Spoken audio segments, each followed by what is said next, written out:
Hello guys, welcome to my channel again. This is RR Vlog, my life after I lost my little one.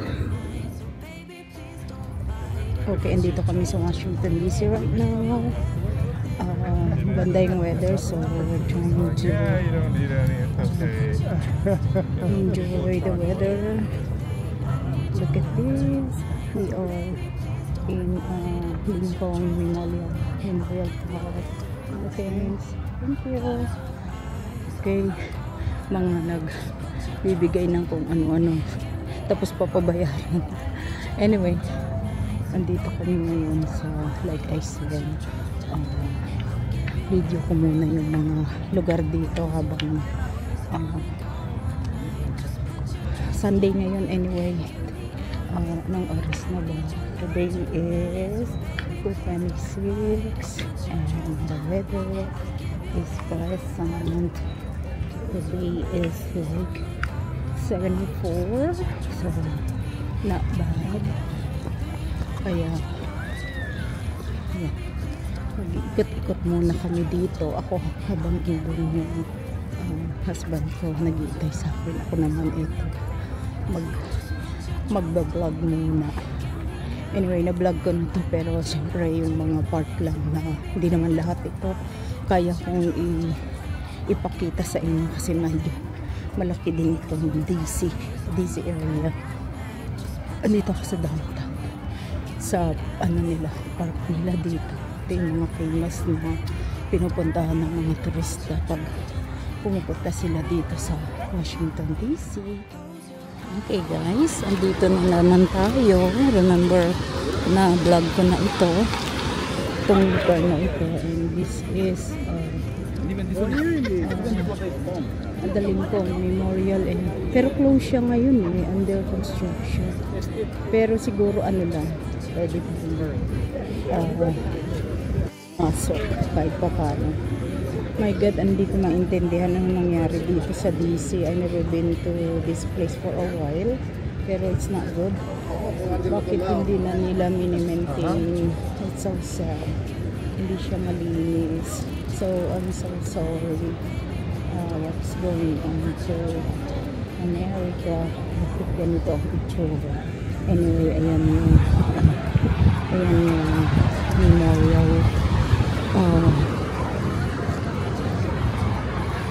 Ito yung Washington DC remember this place. Okay. Anyway, lakad na muna tayo dito habang maganda yung weather. Nakakatuwa kasi buti na lang in the mood yung husband ko pumunta rito kasi today is, a little anxious kami. Down kami pareho. Maybe because of, there's another,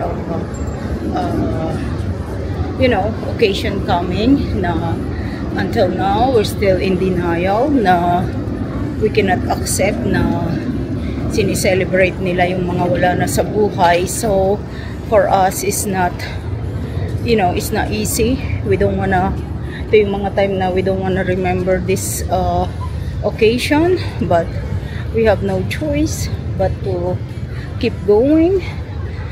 Yeah, so hindi yun madali, kaya I know you cannot blame us. It's not easy sa mga tao. Is akala nila sa mga hindi pa nangyayari yun sa buhay nila, maybe mahirap sa inyo maintindihan yung mga bagay na yun, but like I said, hindi yun madali. I think that's the hardest part talaga na ma-experience mo sa buong buhay mo. So anyway, ang daming ducks, andyan sila nakakatuwa yung mga part na yan yung pag may anak ka, kasi walang hindi nakakatuwa sa kanila. Parang lahat ng bagay is very special sa kanila. kaya sa kanila. Kaya you know, yun yung mga sad part na remember namin. So anyway, like I said, in 2 weeks kasi yun yung another, you know, Halloween coming. Kaya I don't know if we're still gonna do, you know, what we always, you know, yung kanila aming tradition na we giving candies and chocolates to all kids. Maybe not this year, so we'll see. Okay, tingnan nyo yung Lincoln Memorial, ang daming tao. Pupunta ako doon sa dulo na yan. Umikot na ako. So open naman pala kahit na under construction. Anyway, yan yung mga, like I said, tourist spot dito. Yan, like I said, lahat ng pumupunta rito sa DC, dito talaga yung mga pinupuntahan nila. Maganda naman talaga ang America. We cannot, you know, argue about that. This is the best country kasi at least ito yung kahit pa paano may freedom, may law, but like I said, hindi na rin katulad ng dati is lahat yan na-enforce, but of course syempre yung panahon nga nag-change din ang mga tao, nag-change din ang panahon, like I said, kaya nagiging smart na rin ang mga tao, so hindi na rin sila yung katulad ng dati na kung ano yung marinig natin, yun yung paniniwalaan natin. Ngayon masyado ng matialino ang mga tao. So anyway, let's go back to our, nagda-divert lang ako kasi pagka ganitong we're overwhelming, dinadivert namin yun. That's the only way that para hindi ka ma-carried away ng emotion mo, kasi pag hindi, you're gonna end up mahihirapan lang. Kaya minsan it's funny kasi para hindi na lang ako nahihirapan, lalo na pag may mga clients ako, I rather talk something else. At wala akong maibang maisip kung ano yung magiging topic. So usually nagiging ano na lang ako, puro politics na lang. Kasi yung politics na entertain ako sa mga kalokohan nangyayari, lalo either dito or dyan sa atin. So natutuwa lang ako, na entertain ako sa mga uusapan. Kaya para hindi na lang lagi na lang yung baby ko napapag-usapan, so we learn how to divert talaga. So anyway, andun sa kabila yung husband ko, dun siya nakaupo under the trees, dun siya nag-iintay. Marami naman siyang, basta may music yun, he's okay. Kaya maganda yung music. Natutulog siya, oh. Buti pa sila nakakatulog sa tubig. Ayan. Galing mo. Hindi naman sila nililipad. Ay, inaanod. Okay. Yan yung end ng Washington DC Memorial. Sa likod niya yung Capitol. So dito kami ngayon. Ayan ang itsura ng park dito sa DC. Ayan siya. Lapit na ako sa Lincoln Memorial Park. Okay.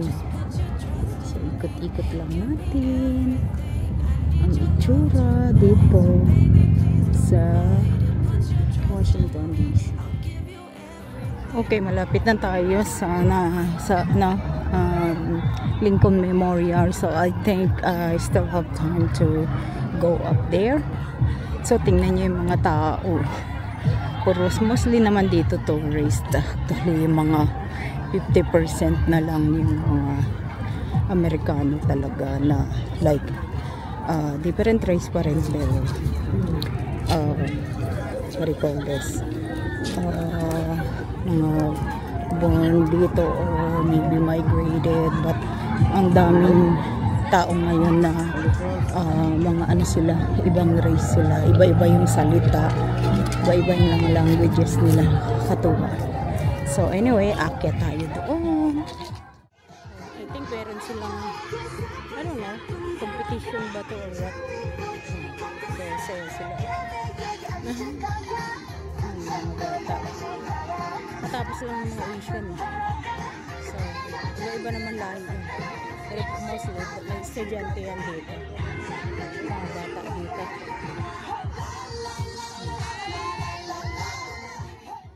Yan, malapit na ako. Kakyat. Malapit na nga nagko-competition dito. I mean, I don't know what they're trying to do. Competition yan.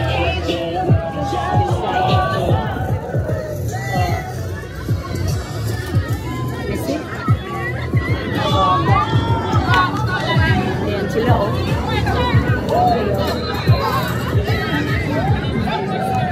Mag-Asian ngayon. Nire-renovate nila, nilalagyan nila ng daan dyan. Kala ko, sinichange nila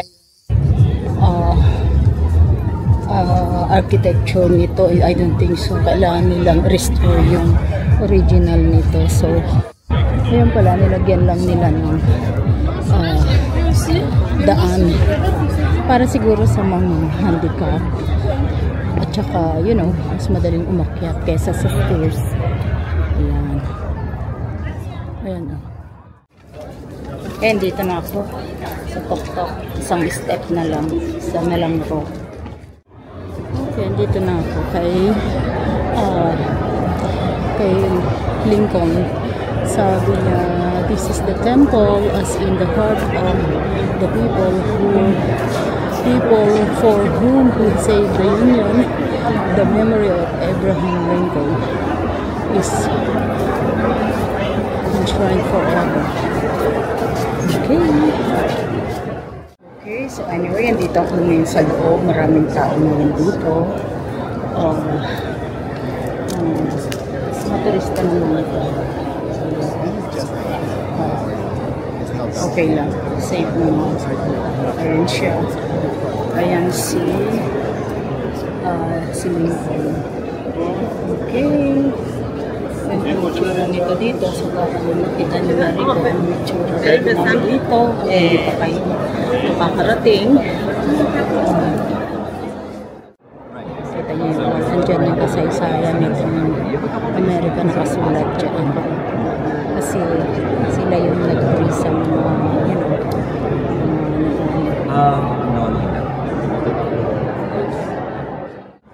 I said, ito ang kabuuan ng Lincoln Memorial Monument. So, dito kami ang top. Mataas ito. Malaking statue yan. Tapos, ang labas nito, if you go out, you will see the call that. Ayan. Good.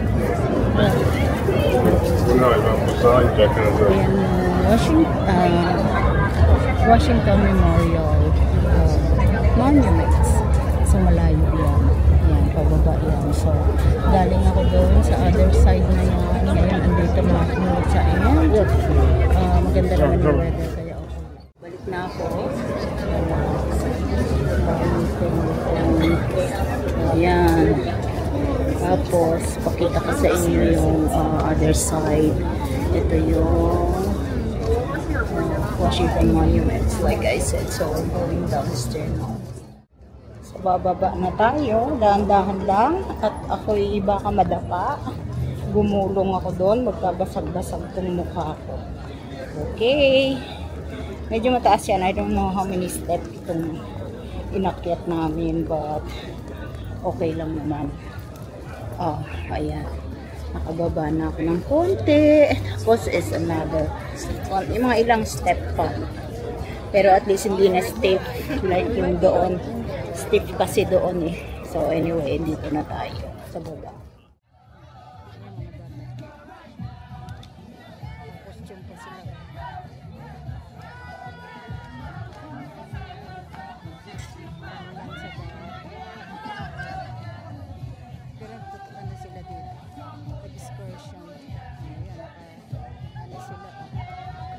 Dito eh. Pwede mong suot kahit anong gusto mo. Mga bata naman eh. Okay, babalik na ako doon sa place ng husband ko. Nakita nyo ang buhay namin dito. Noon, ang saya-saya namin. Para bang wala nang katapusan yun. Parang yun na yung permanent na buhay. Kaya sana sa mga taong kompleto pa ang pamilya, enjoy the moment. Mag-enjoy kayo kasi hindi natin alam kung hanggang kailan lang yung mga enjoyment na yan. Tingnan nyo kami ngayon. Dati parang hindi kami magkakahiwalay ng anak ko. Hindi pwedeng umalis ako na hindi ko siya kasama, but look at now, wala na, hindi na namin siya nakakasama, kaya ang lungkot-lungkot talaga. Kaya hanggang memories na lang kami. Kahit na masama sa loob mo, anong gagawin mo? Wala ka namang choice, but ganun talaga. So like I said, noon ang saya-saya namin, parang lahat ng pupuntahan namin ay exciting. Pero ngayon, kahit na nagpuntahan namin lahat ng gusto namin, nakakain namin lahat ng gusto namin, hindi pa rin enough para mabawasan yung nararamdaman namin. Kaya like I said, sa mga taong nag-i-enjoy pa kayo, nag-happy pa kayo, pag may chance, do it. Kasi magiging regret nyo lahat ng mga time na sana pwede nyong gawin yung mga bagay na, you know, dapat wala kayong ma-miss. Kasi ako, kahit akala ko noon lahat, nagawa ko na lahat sa anak ko. Sabi ko, wala na akong regret. Pero pag nawala na pag wala na yung tao, lahat ng sakit, mararamdaman mo lahat. Parang gusto mong sisihin lahat ng mga tao, ay lahat ng ginawa mo, lahat ng tao. Parang nagalit ka na sa everyone. Kaya hindi maganda. Kaya keep going lang. So balik tayo doon. Ito, dyan tayo kanina naglakad-lakad all the way doon. Ayan, see, noon hindi kami pumunta dito nang hindi kasama yung anak ko. Never na nangyari yun. Kaya lang naman kami pumupunta rito dahil sa kanya. Tapos ngayon, kaya kami pumupunta rito dahil din sa kanya. Kasi gusto niya, gusto talaga ng anak ko mag-have fun kami. At the same time, gusto rin namin maaliw.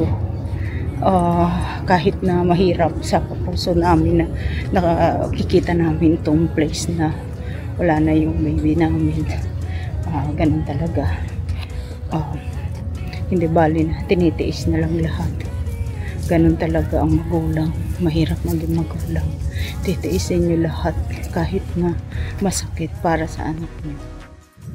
Eto, nakabalik na ako dito sa place namin. Ayan na. Dito na ako sa may mat namin. Ayan. Dito muna kami for a while. Kasi maganda naman yung weather. Hindi siya mainit. 70s lang siya. So it's good. Medyo lalamig lang later pagka wala na syempre yung araw. But so far, ayun, doon ako galing sa may doon. Nakawalk na ako. Medyo malayo-layo na yung end to end. Okay.